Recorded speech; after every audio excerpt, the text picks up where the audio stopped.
আমরা কতক্ষণ ঠিক থাকবো? কারণ আমার আল্লাহ তাআলা 18,000 মাখলুকাতের মধ্যে সর্বশ্রেষ্ঠ বানাইছে এই মানুষ। আবার এই মানুষ হইয়া দেখেন গিয়া মা হাওয়ারে বলছে তুমি গন্ধম ফল খাইও না। সেই মা হাওয়া কিন্তু গন্ধ ফল খাইতে গিয়ে ভুল করছে। তা আমরা সাধারণ মানুষ আমরা ভুল করতেই পারি।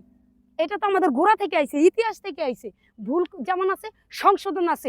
আমি আজকে রাস্তায় আসলাম, আপনি আমার একটা প্রস্তাব দিলেন, এই প্রস্তাবটা আমি অ্যাকসেপ্ট করবো কিনা না করবো এটা আমার ব্যক্তিগত ব্যাপার।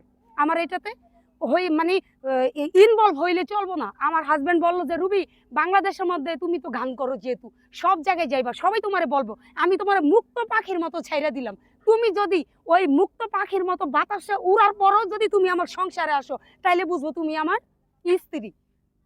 তা আমি ঠিক ওরকমই করতেছি ভাই। আমার লাইফেও কিন্তু অনেক মানুষ আসে, অনেক অনেক ঝড়ঝাপটা যায়, কিন্তু আমি দিন শেষে ভাবি কি আমার সংসার, আমার স্বামী, এটা নিয়ে আমি আলহামদুলিল্লাহ। কারণ সবই তো এক, বাড়তি নিবেলে সবই এক।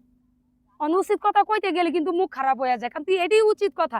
আর যদি না হইতো, যদি দুই না হইতো, তাহলে মানুষ কেন আরেকজনের একটা জায়গার মধ্যে একটা বাচ্চা থুইয়া সুন্দর সুন্দর বাচ্চা রাখা ওদের ভবিষ্যৎ নষ্ট করে আবার আরেকটা মানুষের কাছে যায়? কোন আসে কিসের